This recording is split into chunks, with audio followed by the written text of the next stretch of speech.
Mr. Simpson was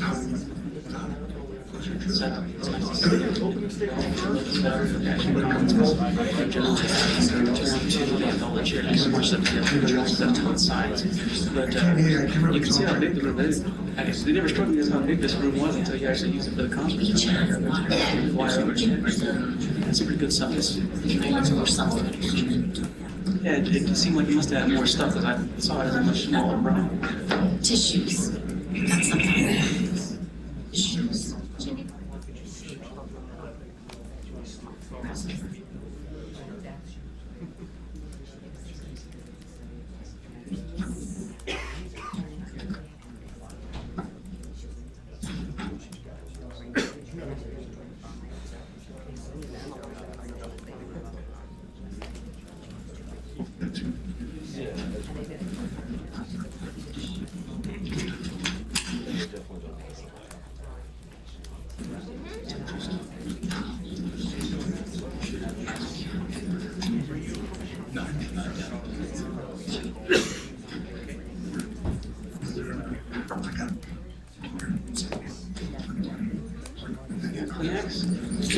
There was a roll of toilet paper in the attorney room that we had there. So what I used for my food. Like a nice roll.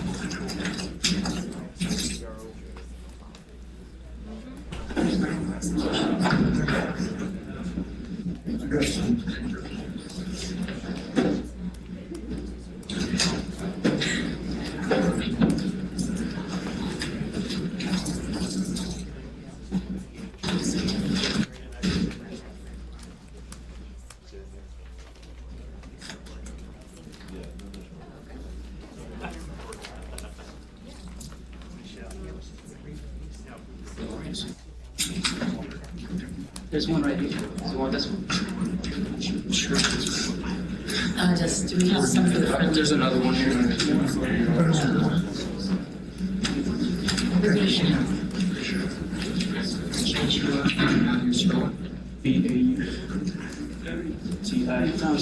Scott was drinking about 2 gallons of water this morning.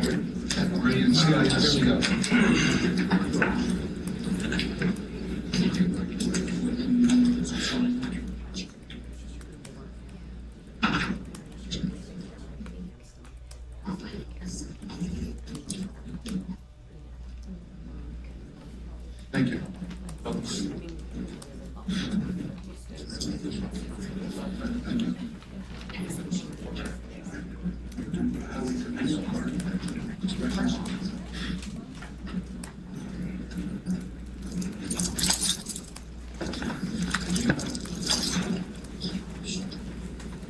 Thank you. That's good.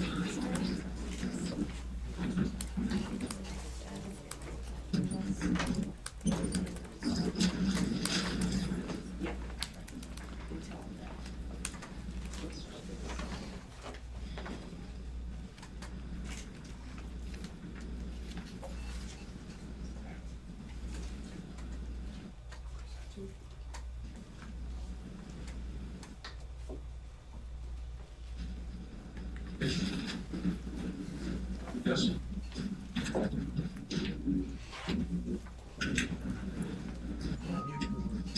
Have a commission.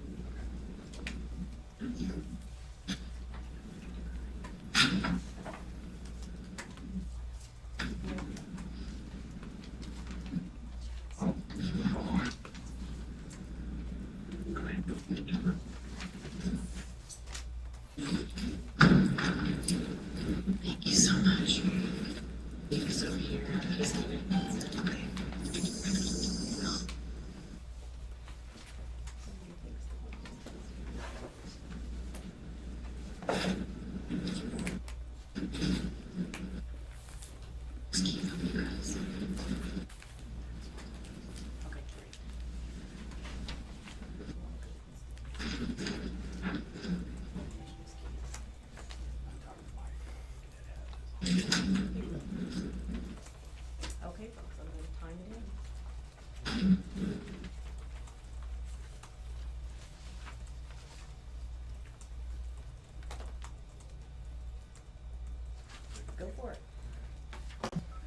Good morning. This is the time and date set for the Orenthal James Simpson parole hearing.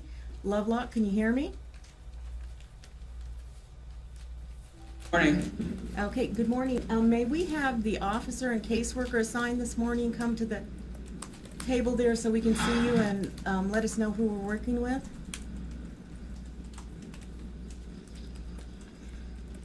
Who do we have here, guys? Morning. This is Morning. Officer Batista. Lovelock Correctional Center caseworker LaFleur. Okay, gentlemen, what we're going to be doing this morning is, after the two of you leave the area and back to where you're going to be, I'm going to have Officer Batista, I'm going to have you bring Mr. Simpson in, and we will go from there. The camera angle that you've got is perfect. If you'll keep your camera right there, that'll allow us to see the people we're supposed to be seeing. And caseworker LaFleur, I will refer to you if you'll have your program up and your computer system up. There are some questions I'm going to be asking you to confirm for us, so if you'll be ready to do that, I would appreciate that.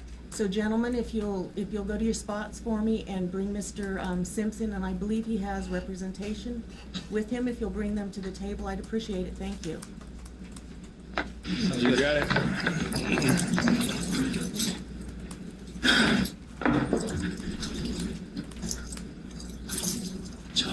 Right? Thanks, let's put more space for me. You got it. Hold on.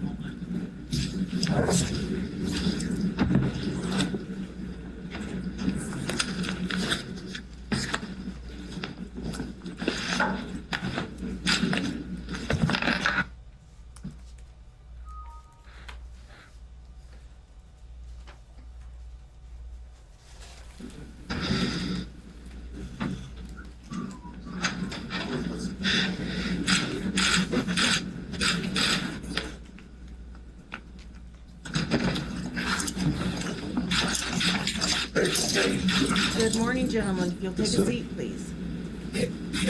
Thank you. And you are Orenthal James Simpson. Correct. And Mr. Simpson, will you please give me your NDOC number for the record? 1027820. Thank you. Good morning, Mr. Simpson. And you're represented by whom this morning? Mr. Malcolm Laverne, my attorney. Okay, and welcome, Mr. Laverne. Mr. Simpson, the first thing I'm going to do is put on the record your notice of this hearing and advisement of rights and ask you if you will recognize your signature for me, please. Yes, I believe, yes. Okay, thank you. Having recognized your signature, I'll declare for the record that you've been properly noticed and we'll go forward. I'm Chairman Bisbee. Okay. With me this morning to the right is Commissioner Endel. To my left is Commissioner Sir. Jackson, and then to her left is Commissioner Corda. We're seeing you this morning Sir. on an aggregated case sentence, and that is cases number C-237890, count 9, assault with a deadly weapon, C-237890, count 6, use of deadly weapon enhancement, C-237890, count 10, assault with a deadly weapon, C-237890, count 5, use of a deadly weapon enhancement, C-237890, count 8, use of a deadly weapon enhancement, C-237890, count 7, use of a deadly weapon enhancement. And one of the things I want you to make you aware, those enhancements include both to the kidnapping and the robbery charges, even though they're not necessarily the way I've said it, make that clear. And a caseworker LaFleur, I have a parole eligibility date of October 1, 2017, with a current expiration date of September 29, 2022. Is that correct? That is correct. I have a parole eligibility date of October 1st, 2017, and expiration date of September 29, 2020. Now, at this point, caseworker LaFleur, is there anything that would change that parole eligibility date? That parole eligibility date is not going to change. Okay, thank you very much. Mr. Simpson, you are getting the same hearing that everyone else gets. I want to make that clear from the get-go. However, since we have a Okay. crowd of people Sure. here that have not taken advantage of our public meetings before in order to attend a hearing, some of the things I'm going to say are going to get a little bit lengthy. So you will understand everything, but it will be new information for some other folks. So just wanted to let you know that from the get-go. So I will tell Thank you, you ma'am. that as appointed members of the Nevada Board of Parole Commissioners, we have an ethical duty to consider each inmate for parole in a fair and consistent manner. Like other parole boards across the country, our responsibilities include needing to balance prisoner rehabilitation with public safety, as well as taking action that considers the interests of justice. So that's what we're doing here this morning. We have adopted a guideline to assist us in making consistent decisions. We apply the elements and factors of our guideline to each inmate being considered for parole. A component of the guideline is our risk assessment. The board uses a scientifically developed, validated risk assessment as part of its parole guideline. The risk assessment helps us determine which inmates are more or less likely to return to prison if we release them on parole.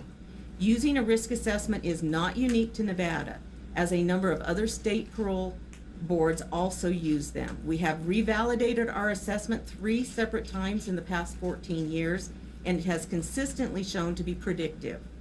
Using this risk assessment has significantly improved our overall performance. I'm going to go over each of those items of the risk assessment with you at this time. And just as an aside, this risk assessment is being revalidated even as we speak by the JFA Institute. So it's pretty darn predictive is the bottom line here. So my first question for you, Mr. Simpson, were you arrested for the first time at the age of 24 or older? I was arrested for the first time, I think, at the age of 46 or 47. Okay, so you were over the age of 24. Yes, ma'am. Okay. And am I correct that you have never been on parole or probation before, therefore you have never had a parole or probation revocation? That is correct. Okay. And I have that you were unemployed at the time of this offense because you were in retirement status. That's correct, yes. Okay. Now, this is a property conviction. We're currently hearing you on the robberies and the enhancements. And so you have been assessed.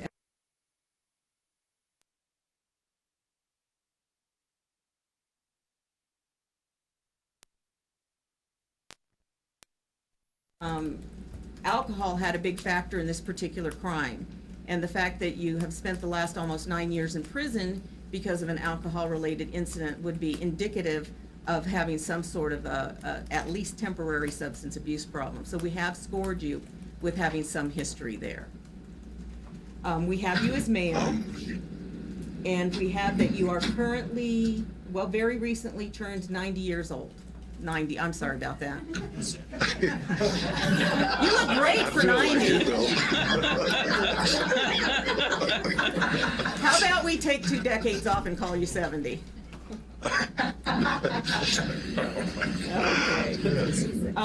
We don't have you as having any gang affiliation, nor has the NDOC found you to have any gang involvement. We do note that you have completed one of the vocational trainings in having completed the computer application course. We note that you have not had any disciplinaries, either current or pending, and that you're currently medium level there at Lovelock Correctional Center. Would you say that all of those items are correct, sir? Yes, ma'am. Okay, you do score out, your risk score scores you in a low risk. However, because of your particular offense, that severity is the highest. When we combine your risk score along with your offense severity, our guideline recommendations are that we consider factors. Now, what consider factors means is we consider everything in terms of whether or not you're a risk to reoffend and return to our criminal justice system. And so what we do at this point, when we're looking at the risk score, we also look at what are called aggravating and mitigating factors. Now, aggravating and mitigating factors don't include everything in the world. They're very specific as to what we consider under those items also. So under the aggravating and mitigating factors in your particular case, we have mitigating or positive things for considering you for parole is the fact that you've been disciplinary free throughout your entire period of incarceration. You don't have any prior conviction history. You have community and family support. You have what appears to be stable release plans. You have participated in programming, some rather significant programming. On the aggravating factors, and the only thing that fits under our aggravating characteristics in terms of risk in your situation is that at the time of this offense, your victims indicated that they were in fear for their safety, having been threatened with a gun during a commission of a crime. So those are the risk aggravating mitigating things we are considering. That's your overall risk score. Right now, I'm gonna stop talking for a while and ask the members of the panel if they might have any questions of you. Yeah, Mr. Simpson, you've lived most of your life in the public spotlight. Yet you go into a hotel room in Las Vegas, bring along 4 other men with you. 2 of them are armed, and rob the 2 victims of property. What were you thinking?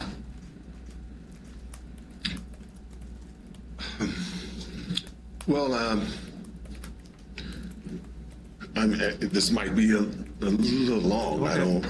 I'll try to be brief with it. I had been contacted by a man named Ricio.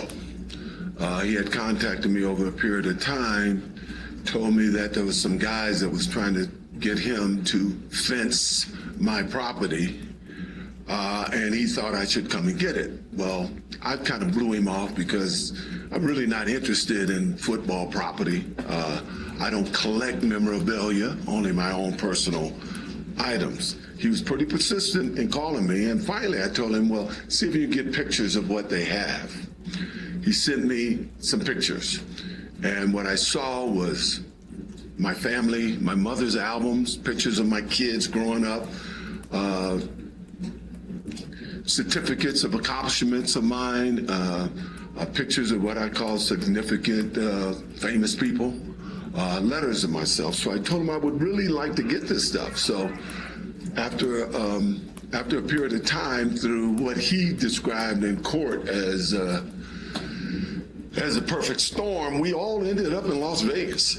You know, I was there for a wedding, and he told me that the property was there.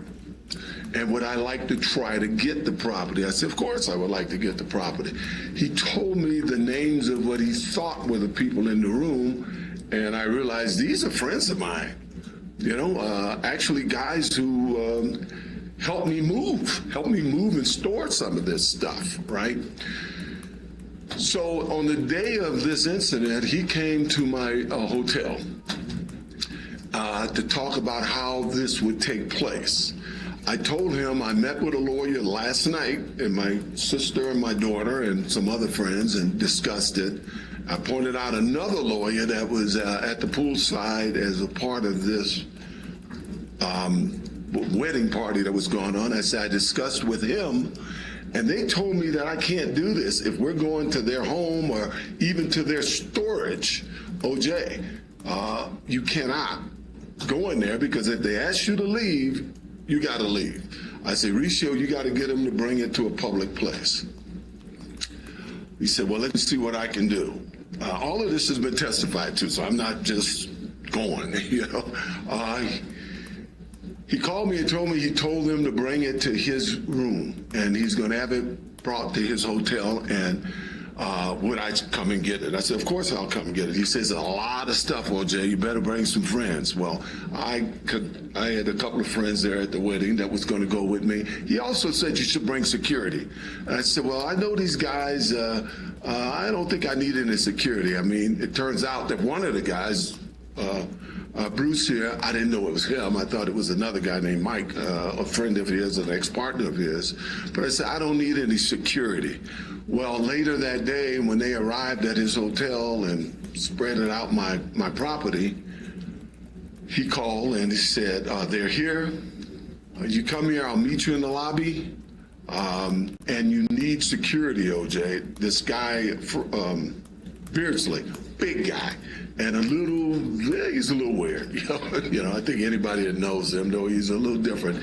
I still told him this guy is not dangerous, man, but he says, man, bring some security. During the day when he was there, he met people from the wedding, and one guy, McClinton, said he did security in Las Vegas, and it would help his business if he could have me as a client. I told him I didn't need him, but after he insisted that I bring security, I said, I can use your help. I went to the hotel. I met Mr. Riccio in the lobby. The two guys, they also met us there, which was a big mistake, obviously. I realized that quite soon after this. And Mr. Riccio led us to his room, put the key in the door, and let us in. I know I've seen the last 2 or 3 days the media reporting we broke in the room. Well, we didn't break in any room. Mr. Riccio brought us into that room. When I came into the room, I noticed spread out everywhere was my personal property. The only thing I saw that was on display that wasn't mine was some baseballs, and I made it clear to everybody, those are not mine. All I want is my property, and I think there's a tape of it. You hear me on at least 3 or 4 occasions say, I just want my property. Go forward and try to make it a little quicker.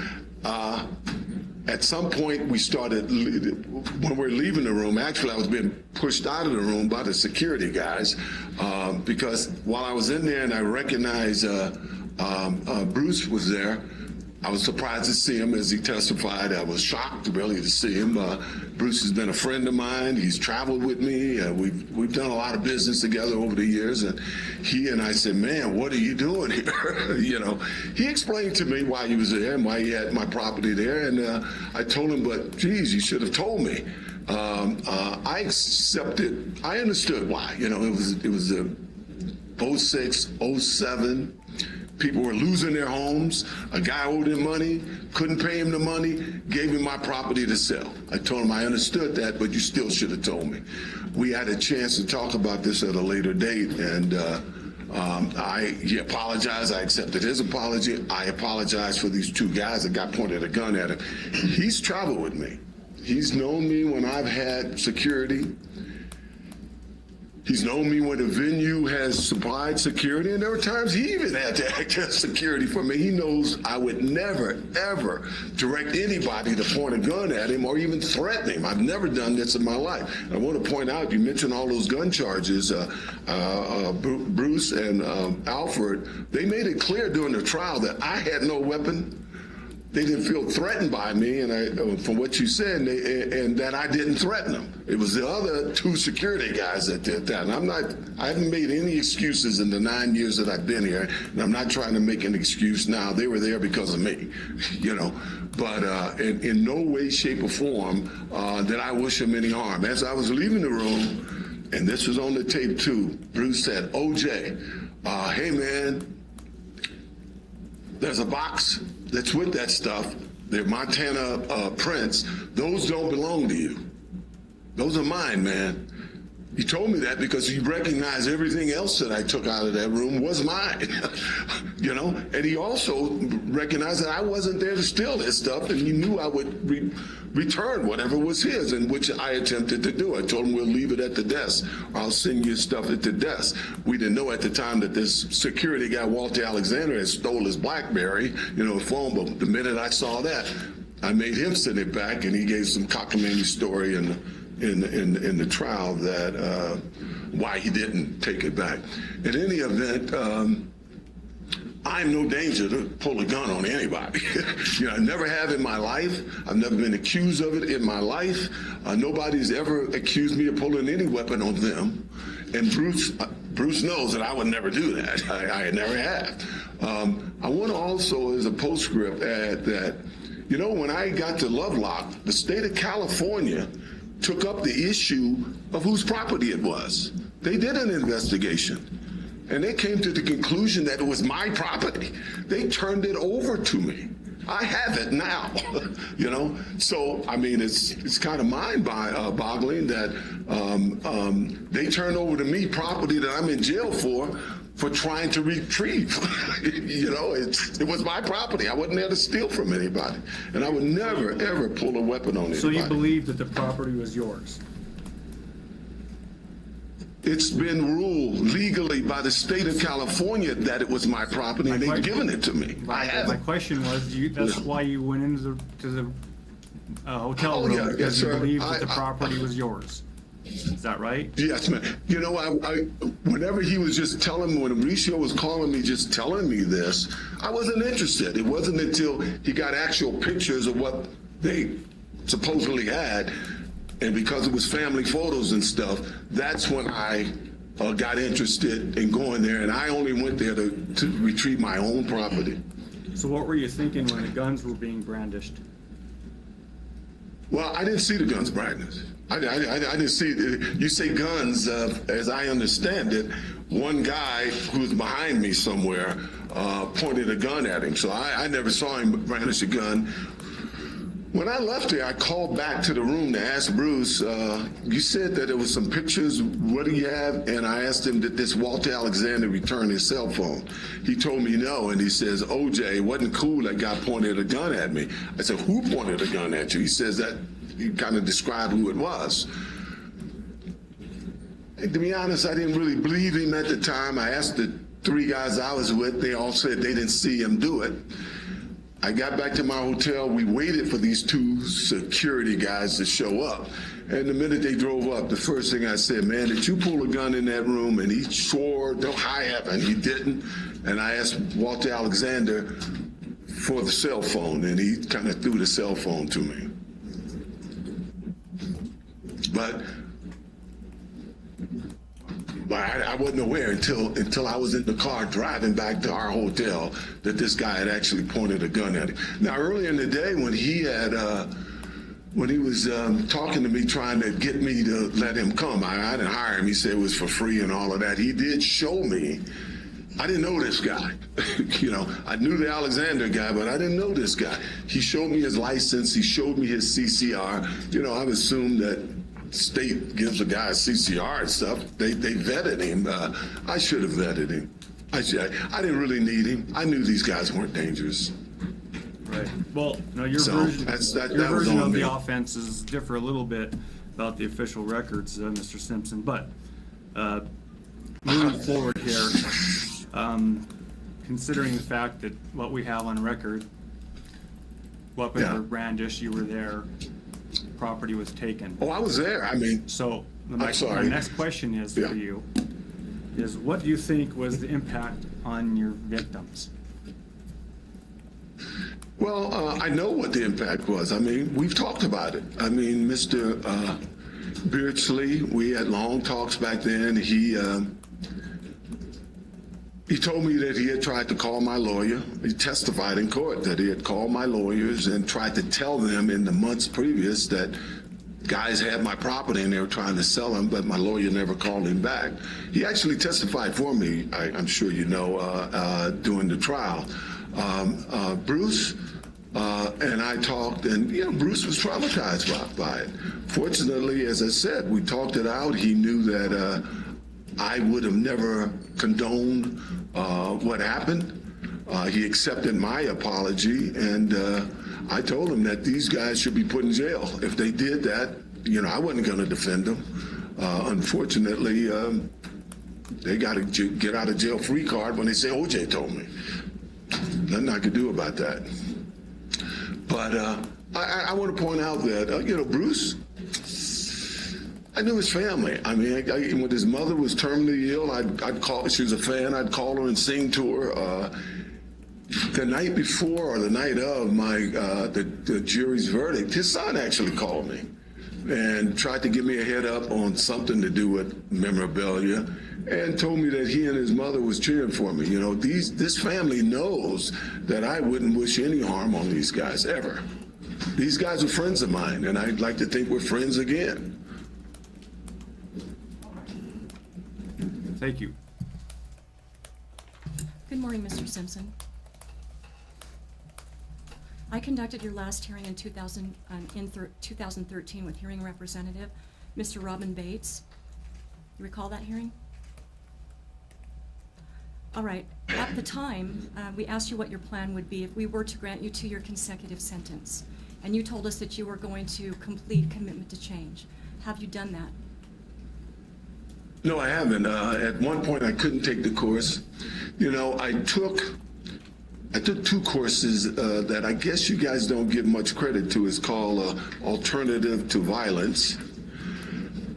I think it's the most important course anybody in this prison can take because it teaches you how to deal with conflict through conversation. I've been asked many, many times here to mediate conflicts between individuals and groups.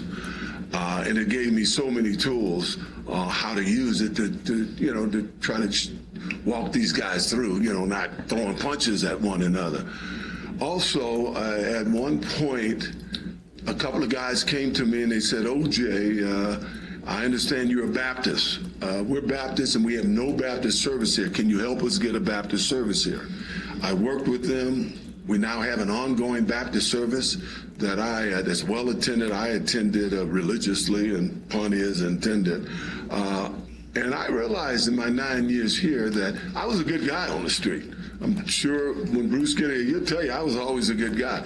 But I could have been a better Christian, and my commitment to change was to be a better Christian. All right, thank you. Well, we do know that you've programmed over your term of incarceration. You have completed victim empathy, alternative to violence, both basic and advanced, and computer application. I'd like you to tell us a little bit more about victim empathy and alternative to violence and how it will benefit you in the future. Violence courses, I've always thought I've been pretty good with people, and I've basically spent a conflict-free life. I'm not a guy that ever got into fights on the street and with the public and everybody, but as I said, they give you a bunch of little tools about how to talk to people instead of fighting, instead of throwing punches. Tools that I've used here that, it's how you talk to people, it's the tone that you use. The victim empathy was, once again, I didn't really see that in this case, I didn't really see that Alfred Beardsley was really affected by it all. But Bruce was affected. Bruce was, I saw that he was affected, and as I said, I would have done anything not to have that happen. If for no other reason.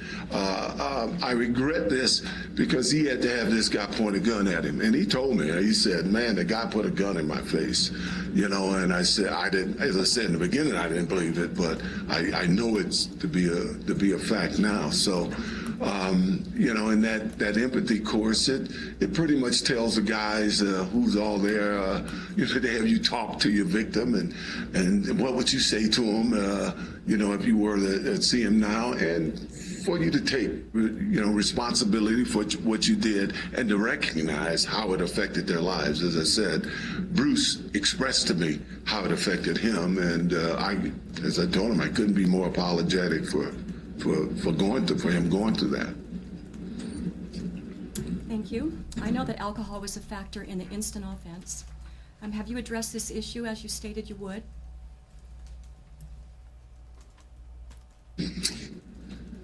I think I made it clear back then, I've never had an alcohol problem. And if I took that alcohol course, it would have been more, for my children, in case they ended up having a problem. Well, my kids don't have a problem. I don't think anybody's ever accused me of having an alcohol problem or any kind of substance problem. Of course, on that day, I had drinks on that day, but it was a wedding celebration. But I've never had a substance problem at all. So I didn't. Okay, well, you told us in our last hearing that you were going to attend AA, and that's the reason for my question. Was a factor in the instant offense. Hadn't you been drinking that day? Yes, as I said, we were celebrating a wedding thing. I felt that the alternative to violence course and my involvement with the church, I also as recently became the commissioner of the softball league, 18-team league. My primary My primary responsibility was rules enforcement and, player deportment. Guys is hot, the guys play, they argue. My job is if they get surly with one another to remove them from the game, and if it goes beyond that, to go to Coach Fraley and have them suspended. I've never got any blowback from the guys because they know that I've done the best that I can, and I'm just trying to keep them out of trouble. So my agenda was full. Here I've been active, totally active in all the years I've been here. I don't have much time to sit around and do anything. I don't know if that answered your question, but So of all of the programs that you've had an opportunity to complete, what do you believe is the most significant for you personally? well, for me personally, it was alternative to violence. As I said, I think that should be mandatory for every inmate here. Once again, guys get hot here, and we've had our share of fights here, and as I said, I've been called in sometimes to try to keep guys from fighting. And you have groups, it's the Serenos are fighting, the Northtown boys. They all, it's crazy. And most of the time, it's over something really, really stupid. In a basketball game, somebody will say something to somebody, or somebody will go to somebody to complain to them about it, and it's how they complain to them about it that actually initiated the conflict, the fights. So I for the life of me, I don't understand why that is not a mandatory course for everybody here.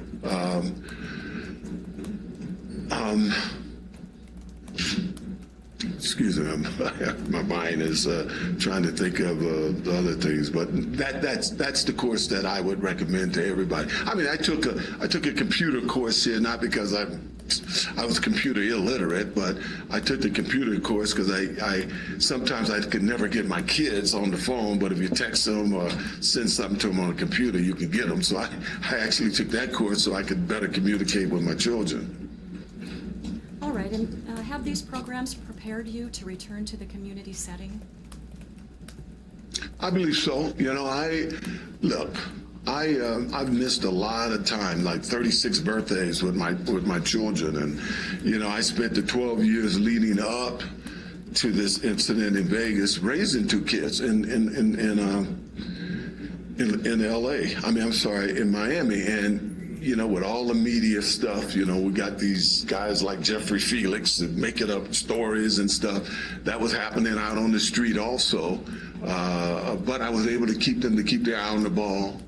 They had great grades. They went to the college of their choice, and I ended up missing their graduation because of it. Trust me, I wish it would have never happened. But as I said, the courses that I take, and I hope it helps me more if I run into those conflicts with my kids. I'm not a guy that has conflicts on the street. I don't expect to have any when I leave here, but I feel that I'm much better prepared. But more so, from my commitment to being a better Christian, because I thought I was a good guy. I had some problems with fidelity in my life, but I've always been a guy that pretty much got along with everybody. Are you humbled by this incarceration? As I said, I wish it would have never happened. I was going to start, I didn't know how we were going to do this, by apologizing to the people of Nevada, because I wish this would have never happened. I apologized to them at my sentencing. There's nothing I can do about this kind of media circus that's going on right now, but I could do something about the whole thing in the beginning. If I would have made a better judgment back then, none of this would have happened. And I take full responsibility, because I should have never, I haven't made any excuses in 9 years here, but I should have never allowed these alleged security guys to help me, because it turned out they were only trying to help themselves. If they weren't there, Bruce and we tried to do this. We tried to sit down in the room and call this guy Mike Gilbert and discuss it all, but these guys took over, and we were unable to do that. If we were able to do that, you would have never heard about this. None of us would be here today. Okay, and lastly, I'd like you to know that we received hundreds of letters of support and opposition. And while we always encourage public input, the majority of the opposition letters are asking us to consider your 1995 acquittal and subsequent civil judgment. However, these items will not be considered in this case. Thank you. Thank you. Thank you, Thank you. ma'am. All right, Mr. Simpson, when we grant offenders parole, one of the conditions of parole we will impose is to pay court-ordered restitution to victims of the crime. According to the judgment of conviction, in this case, you and your co-defendants were ordered to pay $3,560 in restitution and return 12 Montana lithographs to the victims. Can you tell us the status of the restitution and the return of the property taken during the robbery? Well, one, I was unaware of the restitution. I do know about the prints. When I was talking to Bruce on the phone and asking him, was there anything else that should be yours? He said, the cell phone, right? So I said, do you want to come and meet us with that, or or how do you want to do it? Mr. Cashmore, now the guy didn't know, Mr. Cashmore said, hey, I got to go by that hotel, I'll drop it off, right? He testified to this too. This is not an allegation from me. Mr. Cashmore testified to it.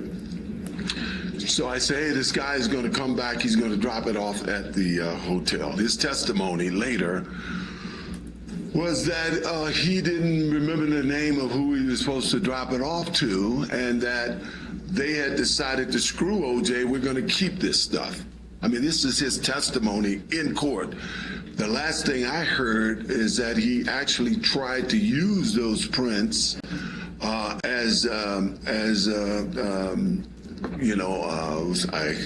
can't find the word, to get his bail with his bail bondsman. He was trying to use it as I can't think of the word.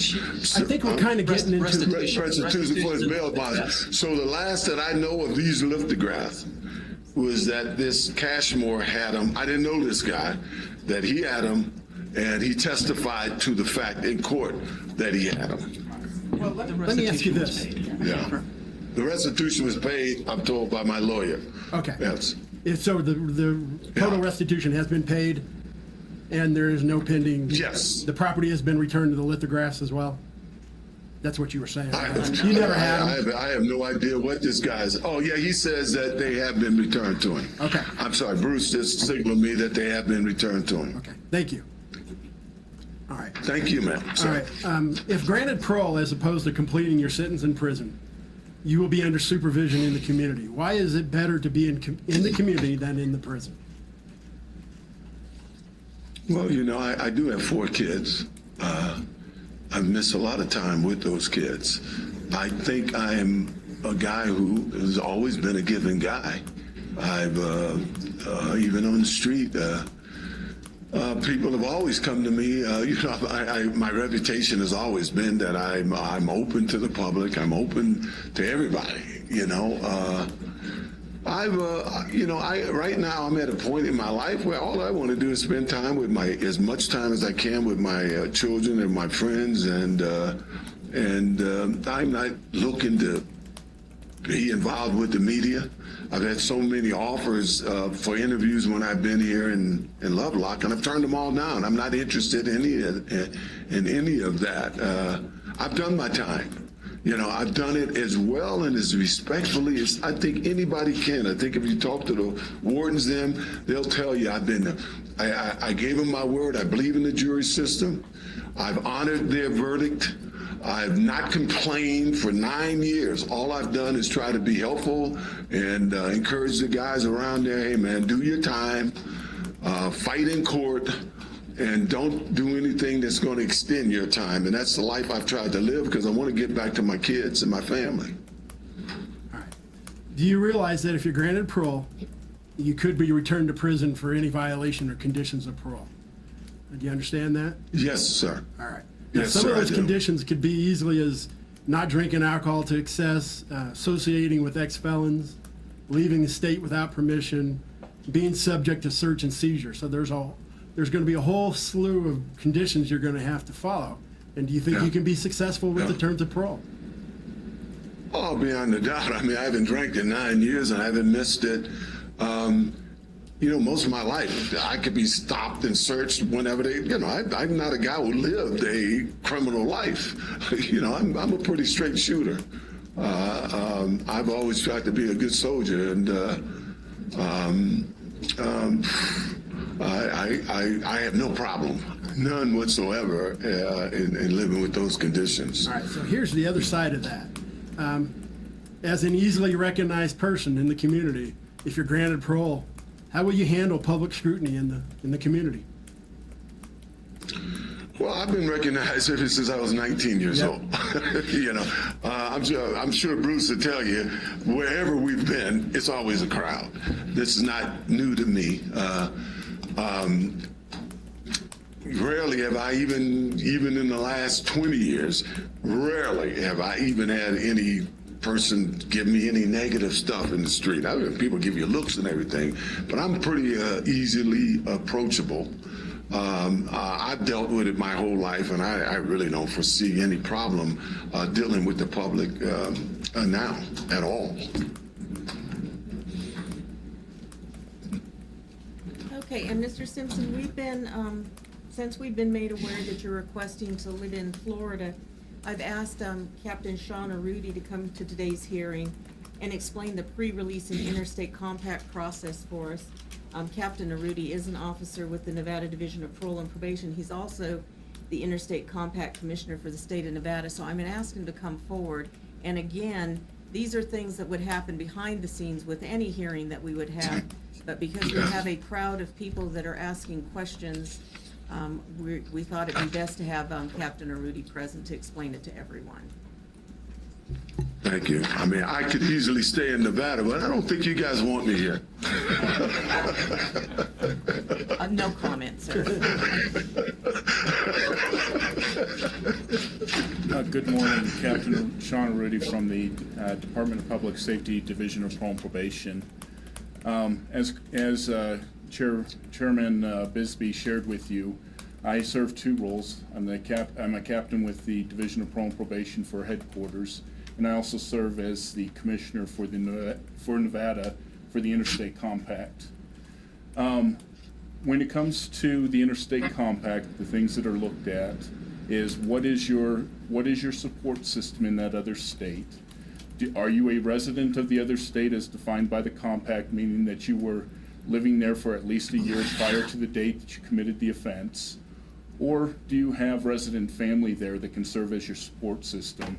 And resident family is fairly specific, but adult siblings and adult children can serve as your resident family sponsor to provide you with that tie to the other state that would allow you to qualify for a transfer. But that's just the first part of it. First, we have to establish what your support system is and whether or not you qualify for that transfer, and then we make the determination if it's in your best interest to request that transfer for you. Once we make that decision, there's an offender application for transfer, which includes a waiver of extradition, which is required to be signed before anyone is allowed to submit a request for transfer to another state. What that does is it outlines to you what the requirements of the compact are, that you're subject to terms and conditions not only by the sending state, which in this case would be Nevada, but also by the receiving state. If you were looking to join your family in Florida, that the Florida would be able to impose conditions on you that would be consistent in the same manner that they would treat one of their own offenders in a like circumstance. From the once that offender application for transfer with the waiver of extradition, and the waiver of extradition serves the purpose that if for some reason you violate the terms and conditions of your supervision, you understand that Nevada has the authority to come and return you to Nevada to answer for those violations. Once we obtain that signed offender application, we will process that along with the other paperwork and documents that we need to submit to the other state, and they will then have up to 45 days to conduct their investigation on whether or not whether or not you qualify for the transfer, and whether or not you have a valid plan of supervision. Once they determine that, their caseworkers will forward that through their compact office back to the Nevada compact office.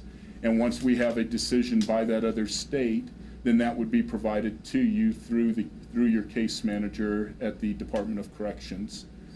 That's how the interstate compact part works. On the pre-release side, the pre-release, we have pre-release specialists who work closely with the caseworkers at the Nevada Department of Corrections, and they help to develop that valid plan of supervision we were talking about. What is your plan of release? Where do you want to go to? Who's your support system? Once they make that determination, they process the information that's necessary. And in this case, if you were to apply for an interstate compact, our pre-release specialists would be the ones to forward those documents to the other state for their consideration. Once a determination was made and once a valid plan was developed, then they would work with your caseworker to set up your release, and your caseworker would then manage the release through the Nevada Department of Corrections. Does the panel have any questions for Captain Arudi? Okay, thank you. Okay, thank you. Thank you. Now, Mr. Laverne, I'm gonna defer to the two of you, you and Mr. Simpson. We'd like Mr. Simpson to be able to tell us anything else he'd like to tell us. We'd also like to hear from one of the supporters if one of them wishes to make a brief statement to the board. And we would also like to hear your statement, Mr. Laverne, so I'm gonna put that back to you as to what order you want those three things to happen. We're going to hear from Mr. Simpson's daughter, Arnell Simpson, first, and then I'll make some closing remarks. Okay, and Officer Batista, if you will make that switch for us, please. Thank you.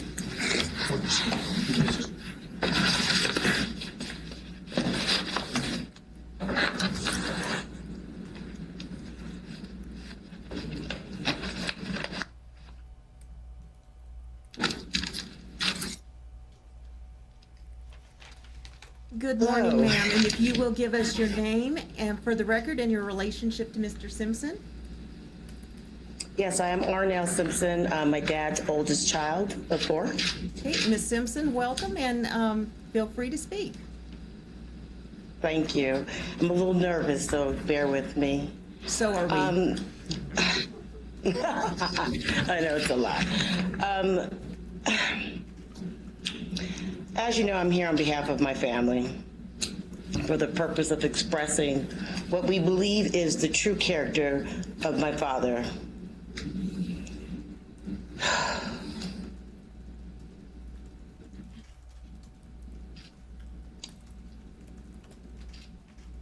No one really knows how much we have been through this ordeal in the last 9 years. Excuse me.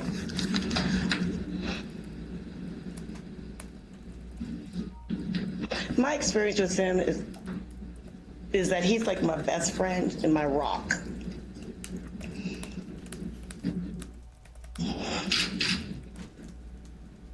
And as a family, we recognize that he is not the perfect man, but he's clearly a man and a father who has done his best to behave in a way that speaks to his overall nature and character, which is always to be positive no matter what.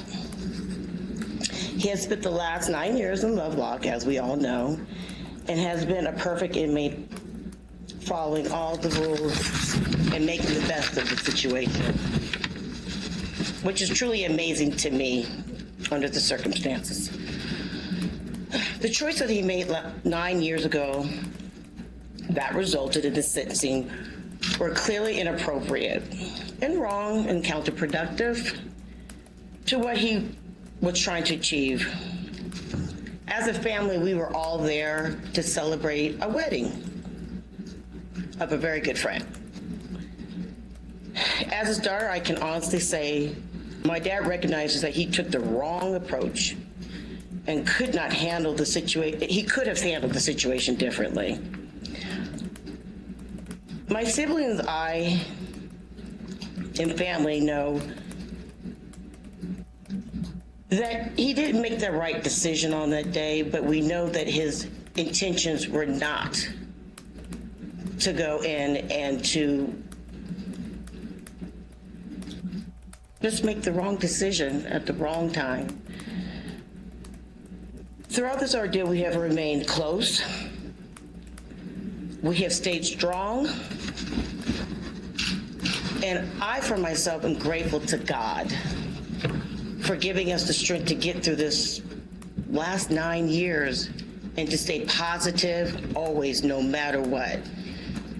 And a lot of that is because of him. So on behalf of my family, my brother, my sister, an aunt, an uncle, his friends, we just want him to come home. We really do. We want him to come home. And I know in my heart that he is very humbled throughout the situation.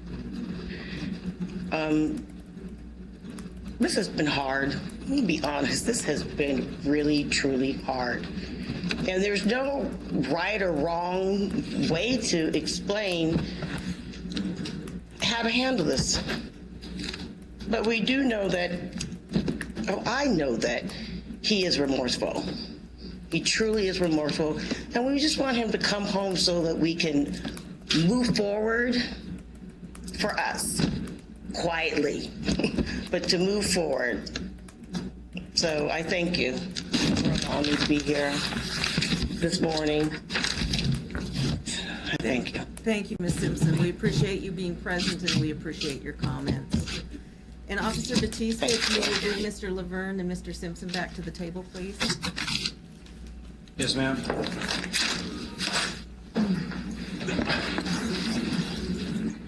Sit down.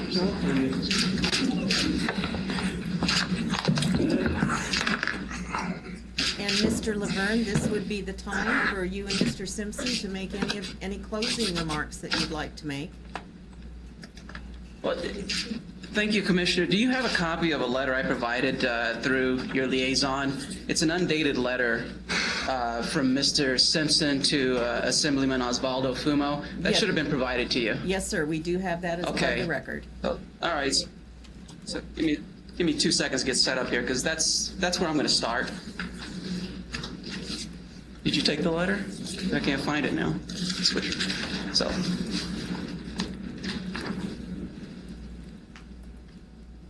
And the letter, as you can see, is very short, so I think it would be appropriate just to read it into the record, if the commissioners would allow me to.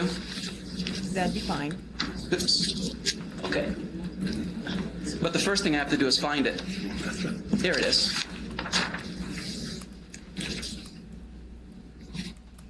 By way of setting this letter up, by the way, the most important part about this letter is that this was not a letter that Mr. Simpson provided to me, okay? What happened is Mr. Simpson at some point wanted me to communicate with an individual by the name of Osvaldo Fumo. He's an assemblyman now, and prior to that time, and still now, he's an attorney. And in the interest of full disclosure, he actually was one of Mr. Simpson's attorneys during the habeas proceedings related to this case. But since that time, Osvaldo, or Ozzy as I call him, he's a friend of mine too, he became an assemblyman with the Nevada legislature. And after that, Mr. Simpson sent Mr. Fumo a letter, and I found out about that letter, not through Mr. Simpson. I found out about this letter through Mr. Fumo when I was advised to thank Ozzy Fumo for providing some, was it books and some educational equipment to the prison here at Lovelock, Nevada. And so I'm going to read that letter.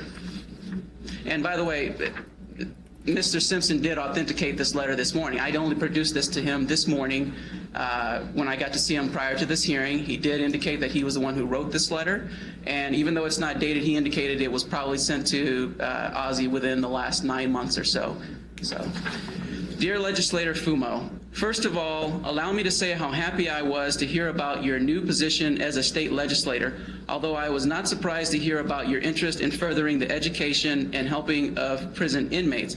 I must admit, I've always taken my exposure to education for granted, partly due to my prowess as an athlete. I have always been afforded opportunities for higher education. It wasn't until I got to prison that I realized just how many people did not have the exposure to said education, in part because of their circumstances, i.e. gangs, bad neighborhoods, lack of parental supervision, poverty, etc. But Ozzie, I can't tell you how inspiring it is to see how said inmates have taken advantage of the educational department and the advantages that it offers. I have seen a change in some inmates as far as their self-esteem goes that is amazing. They come to me to talk about subjects that they would have never even thought about before their exposure to education. They talk to me about things they want to do when they are released, things they never would have thought about they were capable of before. They say, quote, "You can't teach an old dog new tricks," end quote, and as a quote, "old dog," end quote, my friend, I can tell you that is not true. I am currently taking a computer science course, or just a computer course that has shown me that even I am capable of learning new skills. These new skills, at the very minimum, will help me better communicate with my children. Who knows, you may even see a webcast or blog in my future. I work in the athletic department here at Lovelock, and I fully enjoy what I do and can tell you that this is very important for the inmates to have a release for their energy and for recreation. But I can think of no better place to use state funds than to educate, add to their self-esteem, and to prepare these guys for their eventual release. In closing, I want to tell you how much I look forward to following your political career and your participation in what I know will be a very successful prison educational program. Gratefully yours, Orenthal J. Simpson, and it's signed by Mr. Simpson. And the reason I wanted to read this to you is because it just kind of surprised Mr. Simpson with it, is because obviously, this is Mr. Simpson's, what I would consider one of Mr. Simpson's first opportunities to have clout in the political system of the state of Nevada. He pretty much has an end at that point. He has Ozzie Fumo, who they had an attorney-client relationship with, a very good relationship, and now Ozzie is in the assembly. He's in a position of power. And what does Mr. Simpson do? Does he say, "Ozzie, can I have a better bed?" Or does he say, "Ozzie, can you pull some strings, get me out of here earlier?" No, he doesn't do any of that. He uses that clout. The one time he has some clout in the state of Nevada, he uses that clout to obtain funding for books and education in this prison. And some of those men, as Mr. Simpson said, they really are going to get out and they're going to have a decent and a better life for themselves as the result of Mr. Simpson's efforts through Mr. Fumo. I think that's the definition of character. And frankly, I think if it was me personally who had been in prison for 9 years, and frankly, forget 9 years, 9 days, if I had that opportunity in a position of someone in a position of power who could do something for me like this, I would be saying, "Get me out of jail," okay? But he doesn't do that. It is very, very, very selfless. He's thinking about the people here, and it's also the definition someone had asked earlier about being humbled and some humility. It also shows a genuine form of humility that he has the capabilities to think of people here who are not as empowered and not as privileged as he has been, and when he gets out, probably will continue to be in society. So that's the first part of my closing remarks.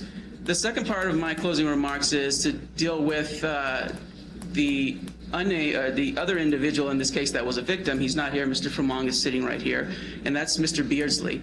Mr. Beardsley, as you, I'm sure, are aware, is no longer with us. He passed away in about November of 2015. However, Mr. Beardsley and Mr. Framong have made calls to my office, and I've spoken to them both at various points. And the last time I recall speaking to Mr. Beardsley was in September of 2011.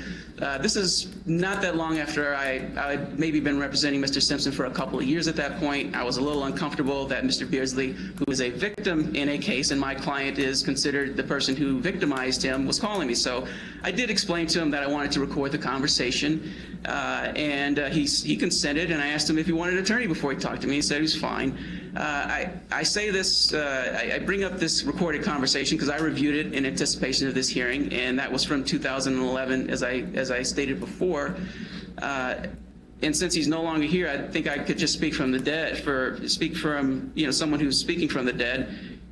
He indicated in no uncertain terms in that conversation that he had cleared up this matter with Mr. Simpson.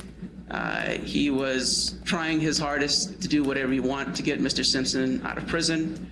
And they had just made it right. Mr. Simpson had apologized to him. And they had just basically made it right. And he was and he had sent letters to Mr. Simpson and Mr. Simpson hadn't responded, and that was probably on the advice of counsel at the time.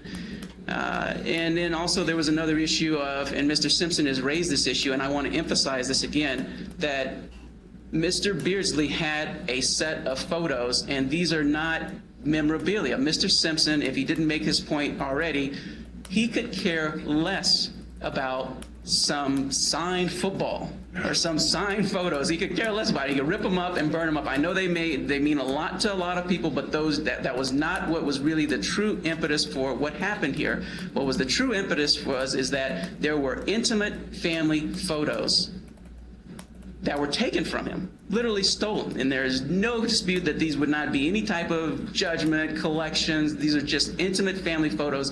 Mr. Simpson had a former family. He had a second family. There's pictures of him with his mother and other things, famous celebrities, and they were not subject to being taken. They probably have no value to most people, but they have all the value in the world of Mr. Simpson. They're not footballs, and that's what set it off. And Mr. Beardsley had these photos, or he at least represented to me on the phone that he had these photos, and I had made every effort that I could to try and obtain those intimate family photos that I was well aware were basically all Mr. Simpson wanted in the first place. Unfortunately, whatever happened, Mr. Beardsley was never able to get those to me. He explained that he had them, and I tried to make every effort to get those from him. And then at some point along the line, we lost contact, and then I just discovered that he had passed away. But I will speak on Mr. Beardsley's behalf from that phone conversation that at least as of September of 2011, him and Mr. Simpson had made things right. Okay? And finally, and again, obviously the commission is not used to hearing where victims are calling people who are in prison their attorneys and having multiple conversations with them. I've also had Mr. Fremont, Bruce Fremont, who's sitting right here to my left and will testify shortly. He's also called my office. He had called before many years ago, and we had spoken, and I can't necessarily remember the substance of those conversations. They weren't recorded, or if they were, I couldn't find them in my files. But he's recently called again. He called me on July 3rd, and he called me on July 14th, and both times I missed the calls, but I called him back. And I can hear that Mr. Fremont has made things, and Mr. Simpson have made things right with each other, that he's accepted Mr. Simpson's apology wholeheartedly. He seems to be a fundamentally really, really good guy who's fallen on some hard times recently. And he told me that he would be coming in and testifying favorably for Mr. Simpson. I made sure I told him probably 15 or 20 times to say whatever he wanted to say, because, obviously, Mr. Simpson's attorney talking to a victim, it could be interpreted the wrong way. So, again, Mr. Fremont, say whatever you want to say. Nobody's telling you how to testify here. And one of the things we did, and I did inform the parole and probation about both of those conversations on July 3rd and July 14th. And one of the things that we did spend a lot of time, that was a small portion of our conversations, was the remorse on Mr. Simpson's part that Mr. Fremont accepted. Most of the time we were talking about some other unfortunate things that happened with Mr. Fremont. I believe, I know because I've researched this now. There was some civil litigation that went on out there, and this was against primarily against one of the uncharged co-defendants in this case, individual named Riccio. Something happened in this civil litigation, and I don't know what's going on with it at this point in time, other than Mr. Fremont addressed those concerns with me. I told him that I would look into it. I explained to him that he really should talk to his lawyers who were involved in that civil litigation to try and make that judgment do whatever he wants it to do. And it was unfortunate. I believe that this kind of is an opportunity to show you that In the criminal case, he's completely the victim, but he's filed this civil lawsuit, and the jury actually found Furlong 16% liable for what happened here. It was pretty unique, to say the least. In any event, Mr. Furlong is going to testify, but I did feel that I needed to note that I don't think I have a point to prove with Mr. Furlong, other than he did represent that he was going to testify favorably for Mr. Simpson, and that he did discuss with me on multiple occasions this idea of some civil judgment out there that he was hoping that Mr. Simpson could take care of for him. And that's it. Thank you very much. Okay, thank you. And Mr. Simpson, did you have any closing remarks?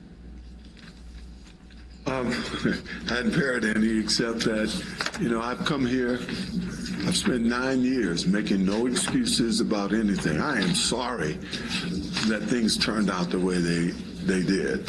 I had no intent to commit a crime.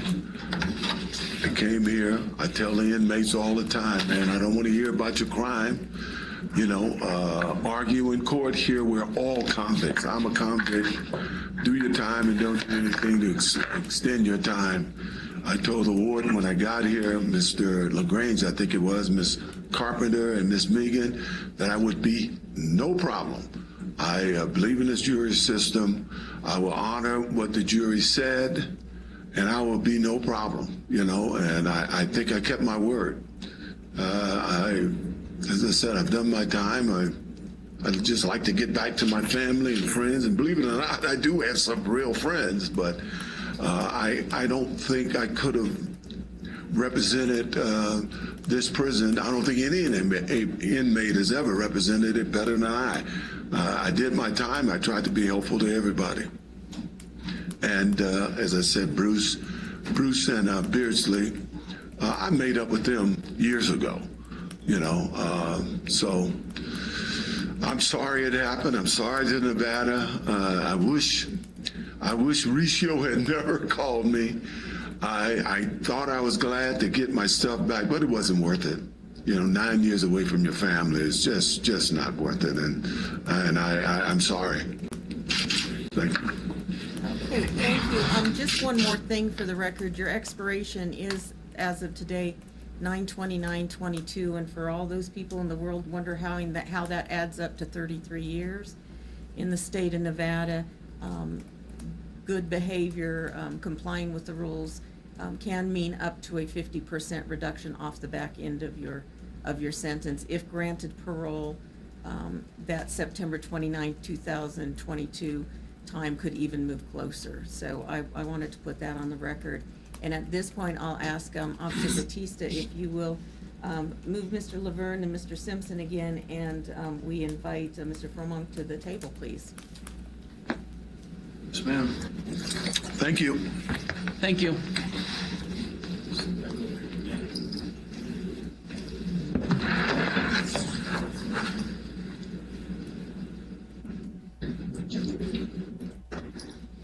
And Mr. Furlong, if you will put your own name on the record for us, please, and then proceed.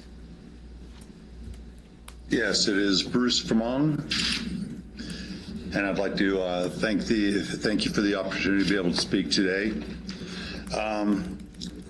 First and foremost, I'd like to state that I'm not here just as Mr. Simpson's friend of almost 27 years,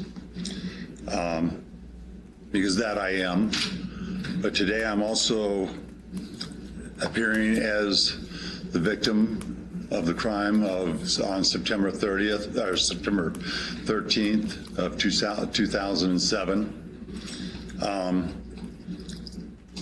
On that day, I felt that Mr. Simpson was misguided, not by himself, but also by Tom Ricio. He was led to believe that on that day there were going to be thousands of pieces of his personal memorabilia, pictures of his wife, from his first marriage, pictures of his kids, Arnell and Jason, family heirlooms. He was told there were going to be possibly his wife's wedding ring, thousands of things. He was misled about what was going to be there that day.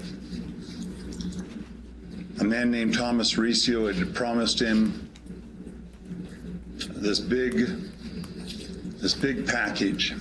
In reality, once Thomas Riccio had never met me.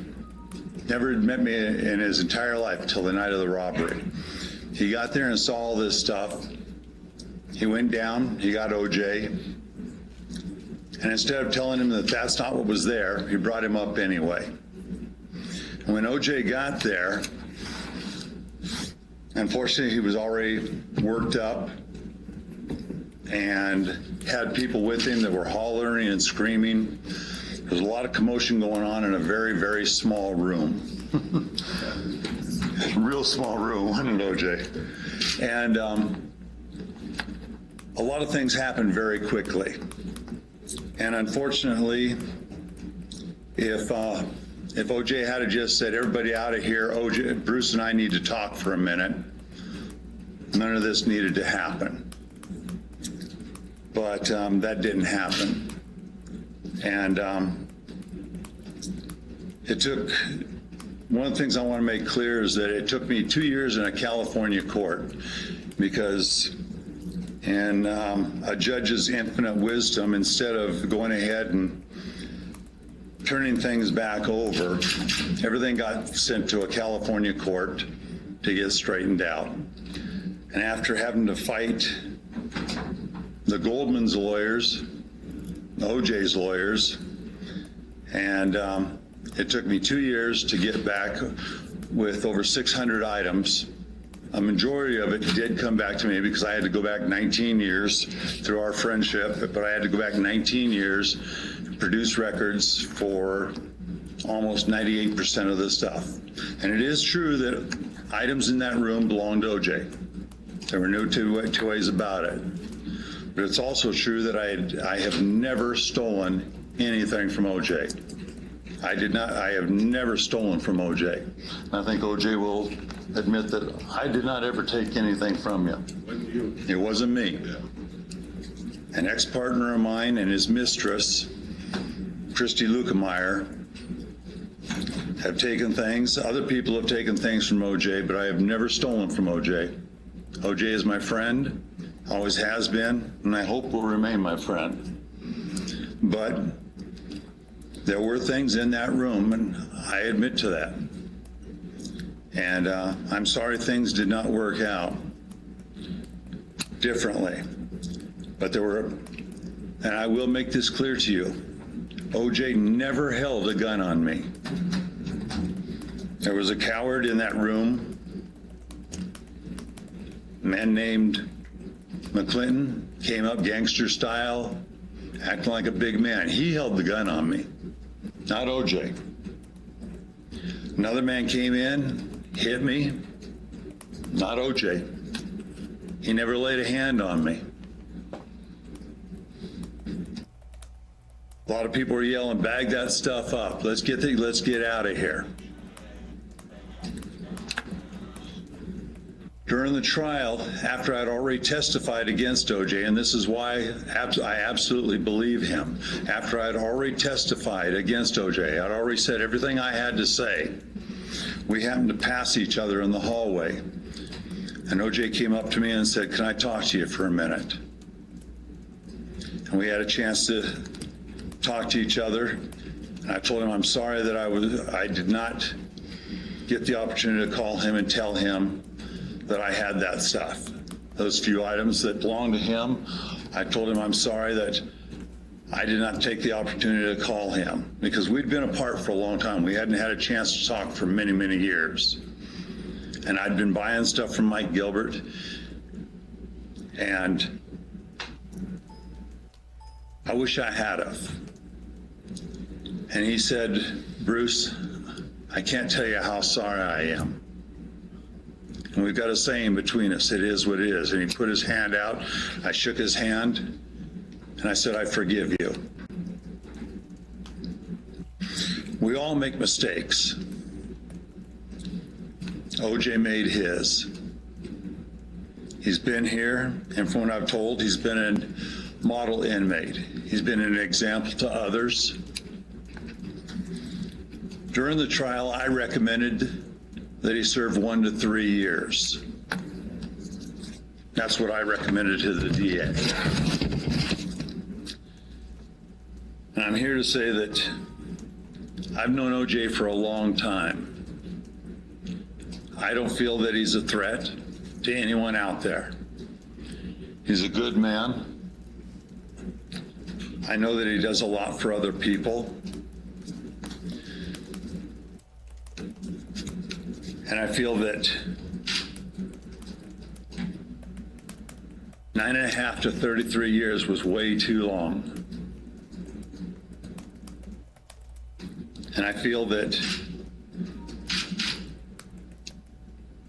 it's time to give him a second chance. It's time for him to go home to his family, his friends. This is a good man. He made a mistake.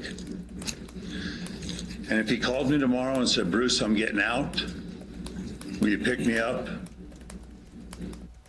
Juice, I'll be here tomorrow for you. I mean that, buddy.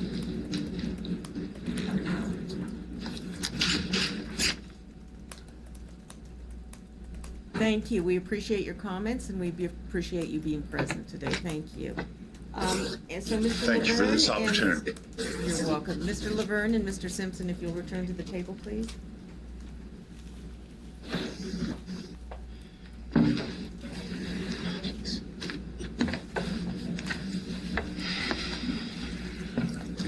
Before we break for deliberation, I want to ask the panel members if they have any other last questions, anything that, okay.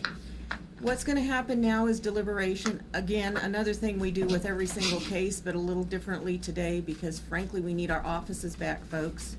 So we're hoping to deliberate, come to an agreement, and be able to produce an order sometime in the next 30 minutes or so. So what's going to happen is we are going to break and then after deliberating, we'll come back to this room. I'll ask each commissioner to vote. I'll vote myself. If we are able to agree when those votes are cast, that will be a final decision. If it becomes obvious that there is a split on this particular panel, I have Commissioners Eddie Gray and Commissioner Michael Keeler stand by in Las Vegas, and we will call them, they will either cast a vote then or ask for to return to deliberation. So that is what we're planning at this moment. We are about to leave the room. I know Officer Batista is going to arrange to clear the courtroom there also. I ask that here that you give us about 2 minutes to clear out of the room so that you're not chasing us down the hall. And then we'll give you a 5-minute notice that our deliberation is over and that we're ready to cast votes. So on that, I will call this hearing into recess, and we will return after deliberation.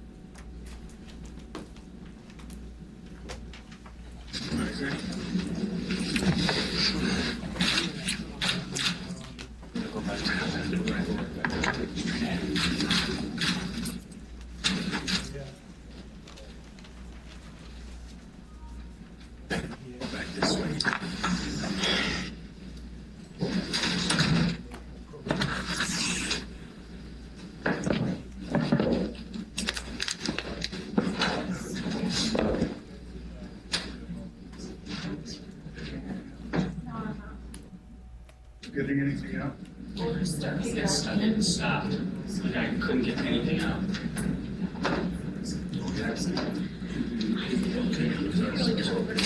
Oh, is he sitting down here? You guys want, okay, piggyback? Let's try this. Well, I'm gonna see, maybe they'll let me go out without maybe my phone, like a good signal. I can try that. Yes, back.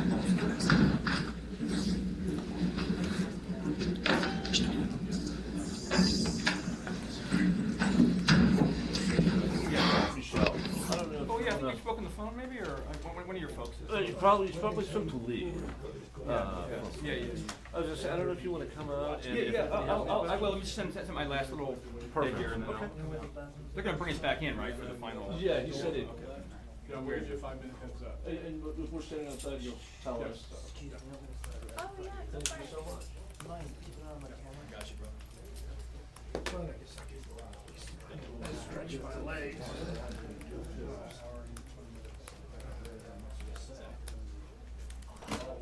What's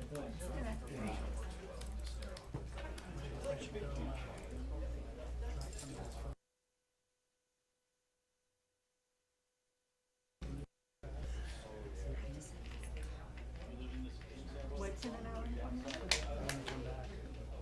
It's not good. We've been in here now. No, I think they're only gonna, they're not gonna come.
Hey. I'm sorry, Pete, you're doing a hell of a job, man.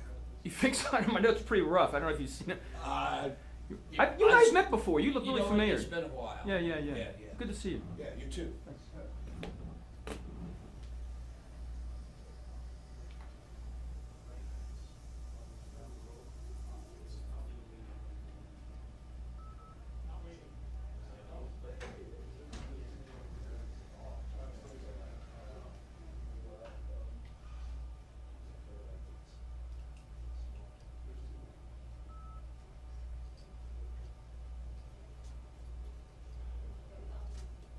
Are we not talking here right now? There's nothing live, right? We're up on the bird, but I don't think. Oh, you are? Lights Okay. are on. Check on that. Just in case. Whisper. Talk softly. This is my hotspot. I don't want to take my hotspot away to go walk out there.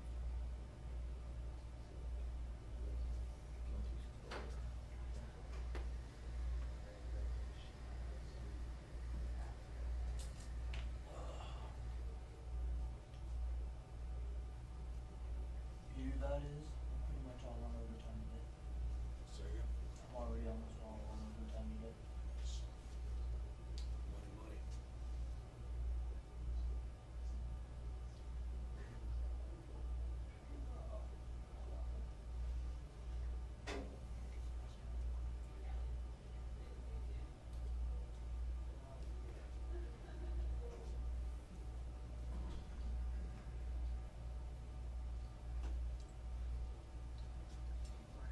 Hey Dan, how you doing? All right, I just want to know if you need anything from me. I didn't think you do. I'm sure the live stream's working okay. And everything? Okay.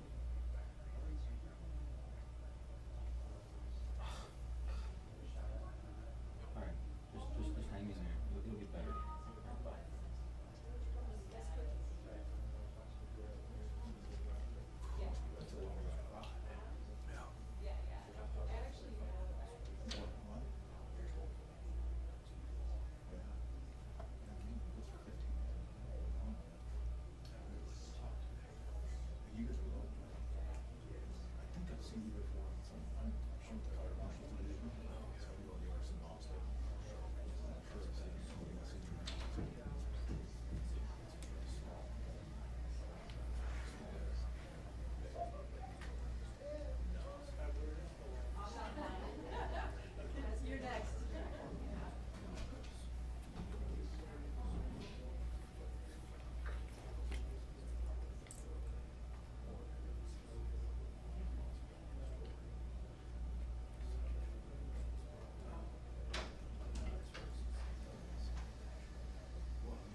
got here on Tuesday when I came out here. I just pushed a little button.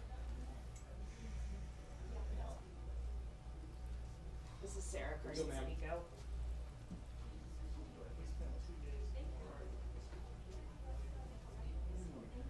We'll stay with the same ones for the press conference as well. You're seeing black in Carson City or Lovelock? I'm in Carson City, so I can't talk to you about Lovelock. No problem.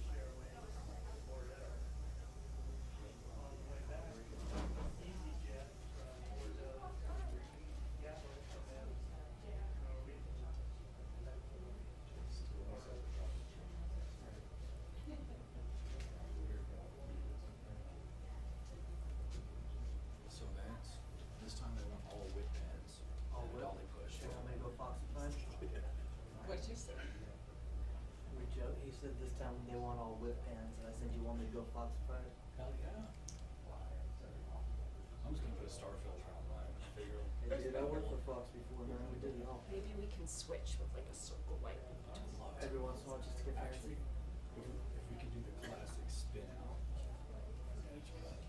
Do you know which one you want?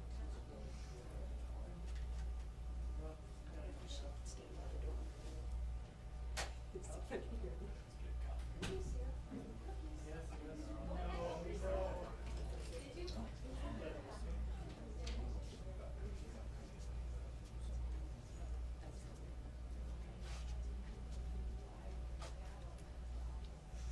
I second that.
to see how far that, that's coming like 200 miles from south. Oh, over yeah, the I know, mountains. I've seen that come from. That's crazy. I was at the Grand Canyon once when the Yellowstone was on fire, Yeah. And and it was all over. A couple of years ago. And that's hundreds of miles away. Huh? A couple of years ago, when Yosemite was burning, it got so thick up in Reno, you couldn't see across the parking lot. Really? Yeah. In Reno? We didn't have any fires even close by, it was just all Yosemite. But Reno and Yellowstone, is that Yellowstone or Yosemite? They're kind of on the same plane, right? This is like way, I don't know, just like this is where the winds are blowing over. Yeah, I mean, It's still blowing over a lot of mountains It's to get still over a pretty here. good jag. I mean, Yeah. it's, Yosemite's gonna be on the other side of the mountains. and, Right. you It know, is, yeah. A quite few bit years south. ago, when they had that real bad fire in Yosemite, That was 3 or the 4 years ago, ash was falling on my car here in Carson City. Wow. You know, it was raining ash here. Yeah. You get That's that when you couple- live near a fire, when you're like right Yeah. hundreds exactly. of miles away. This is 100+ miles away. Yeah.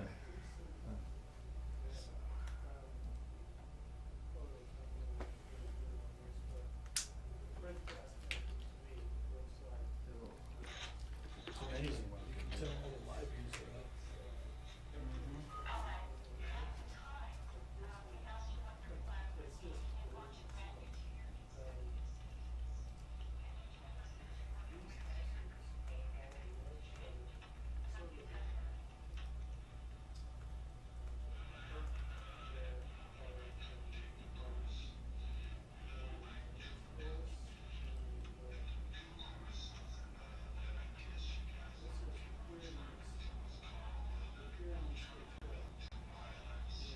Poor boss, man. Like the last 4 people I've interviewed, I've ended up not being there. Something at the end of it, I'm like, well, dude, can you take care of this for me?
Okay, Lovelock, this is your 5-minute warning. They're going to be coming back in with the to vote.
Yeah, I got some.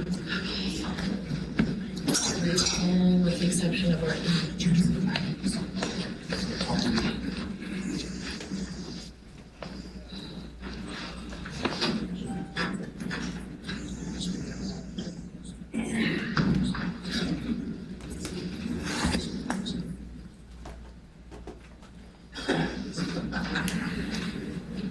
Ask Brooke, she knows what I'm asking. Are they bringing him in again? Okay. Oh, yes. They're not live yet. That's it. Yeah, take a seat. Are we ready? We are. Let them know.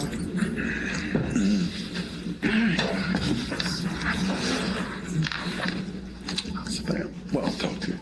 I could talk to him after. They won't. Warden has to approve everything. Oh, I can't even talk to him after? Not happening. I already tried. Waited this long. Yeah. My best to Couple more minutes. kids. Put them on the visitor list. He said they got a couple minutes to go on their end.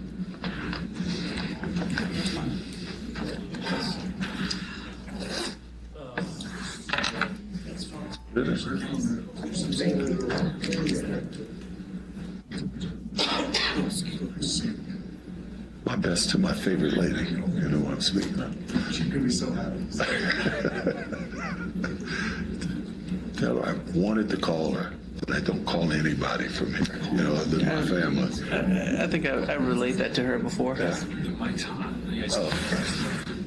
No, this is an elderly former writer for AP. You know, his predecessor.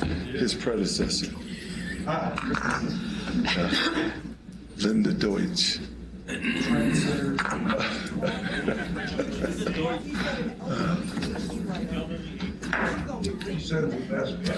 No, this is,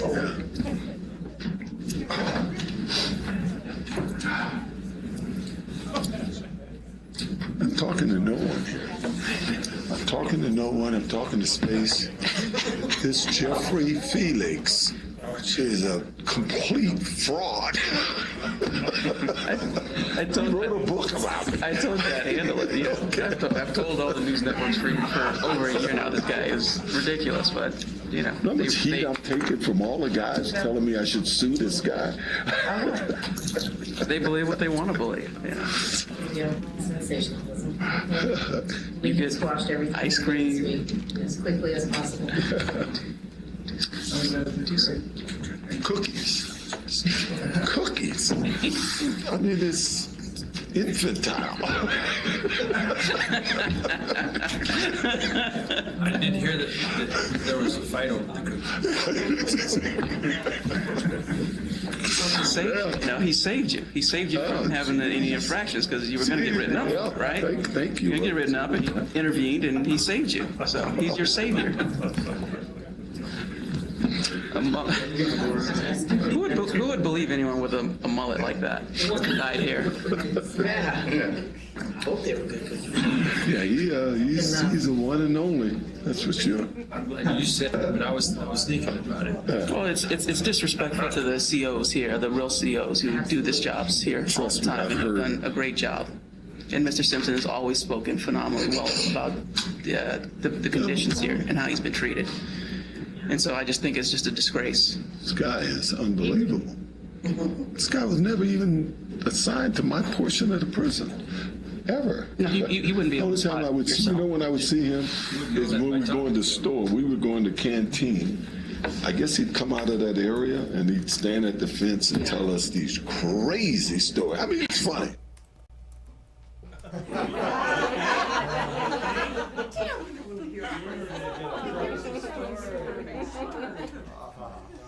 Somebody snapped you probably up here, right? Yeah. You're doing good. Yeah. Just figuring to get his crazy story. It's always the best part of the meeting is when the officer, not officially talking, you know.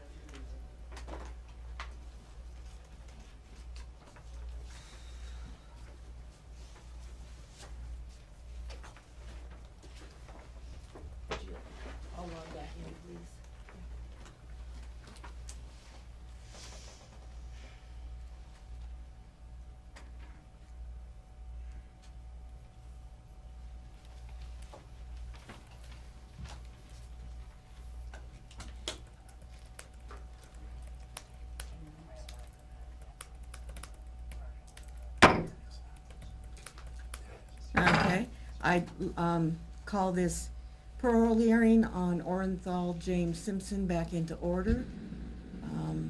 Are we ready to vote, folks? Chairman Bisbee, I'll start off. Mr. Simpson, you organized this crime in which 2 victims were robbed at gunpoint. It was a serious crime, and there was no excuse for it. You deserve to be sent to prison. You've been in prison now almost 9 years, the minimum amount imposed by the court. You have complied with the rules of the prison. You have programmed in an acceptable manner. You have no prior conviction of criminal activity. You are low risk to reoffend on our guidelines. You have community support and stable release plans. We've heard from you and from your victim. The question here, as with all parole hearings, is whether or not you have served enough time in prison on this case. Considering all of these factors, my vote is to grant your parole effective when eligible. Thank you.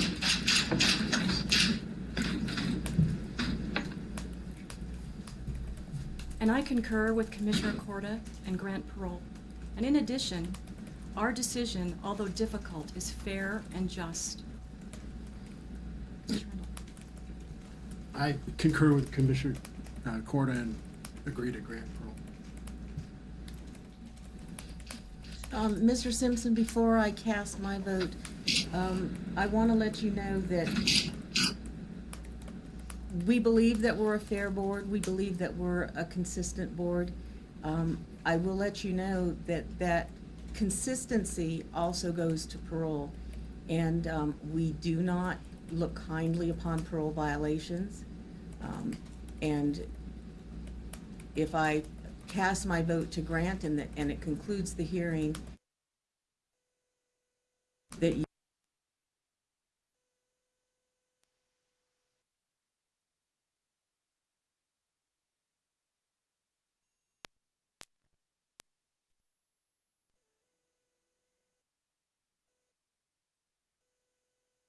an order sometime in the next 15 to 20 minutes that will be faxed to you or presented to you at the institution, and it will become a public record. So based on all of that, Mr. Simpson, I do vote to grant parole when eligible, and that will conclude this hearing. Thank you. Thank you. Thank you.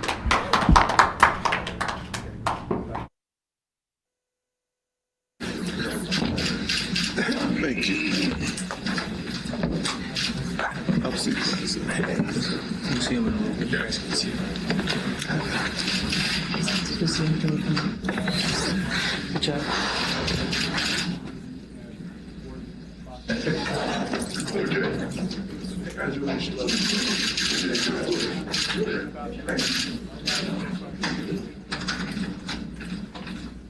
You're holding up good too. All these years.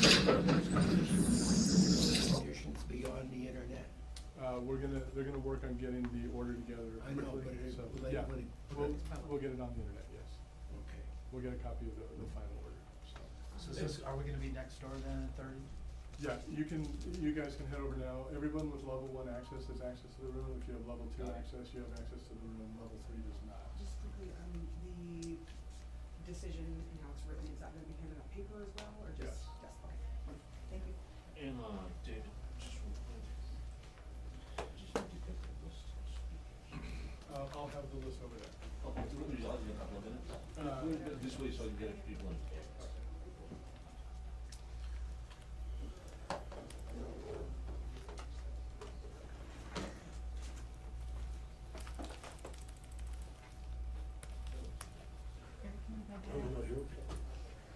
Okay. A little bit easier.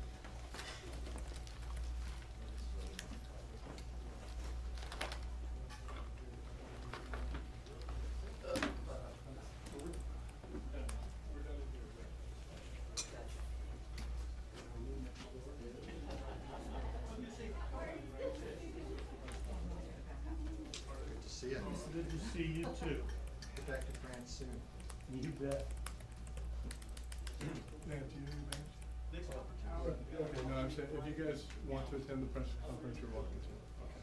Where is press conference going to be? You have to go out that little exit door and then come around, and there's a door right there. And then you go down the hall, that's over there. Yeah, that's the new place that you leased. Yeah, the temporary place, yeah. Yeah. So, yeah, go ahead. I'm gonna draft something real quick.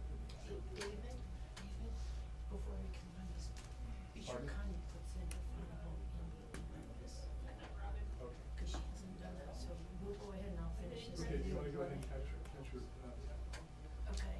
thanks.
Closer to the head on, do not shoot down there. Back your heels.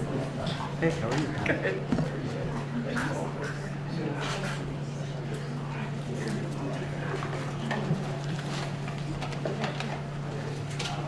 Good. You coming?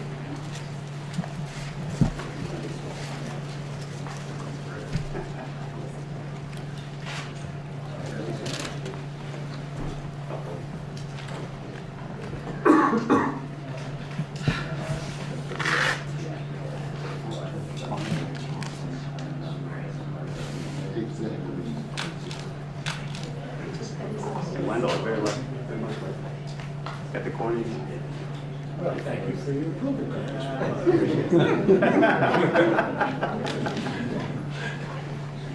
Well done.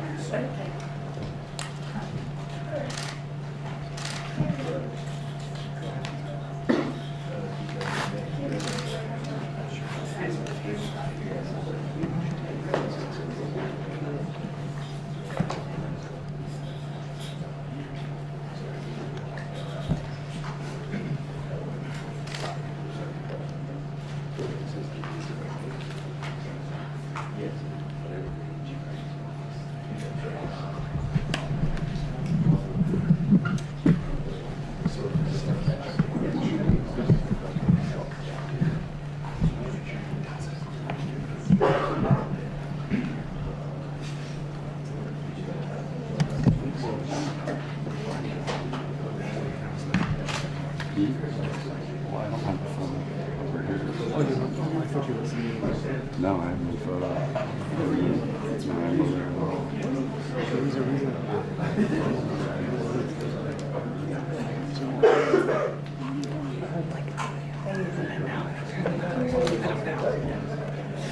That's not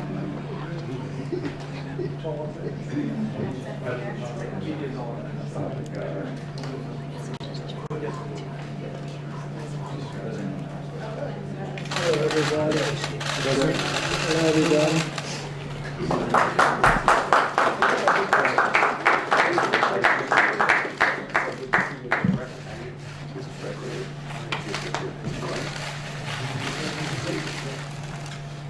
Well, thank you very much. Very exciting times at the White House.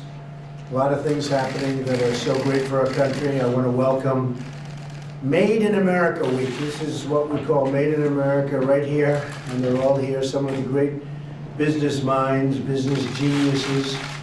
Congratulations, Charles. That's not a race. But they're right here with us. And I'll tell you, it's an honor to have them. We're continuing our celebration of American manufacturing and American manufacturing, and it's been something very important to us. Made in the USA, made in America. And our tribute to the skill, dedication, and grit of the American worker. We're showcasing products from all around the country that are stamped with the beautiful letters, Made in the USA. Today I'm proud to welcome 3 more great companies. We've had quite a few wonderful companies, a little bit smaller generally speaking than yours, but every company is smaller than yours when you get right down to the White House for really a major announcement. You'll be hearing Merck, Pfizer, and Corning. These 3 companies are announcing how to be made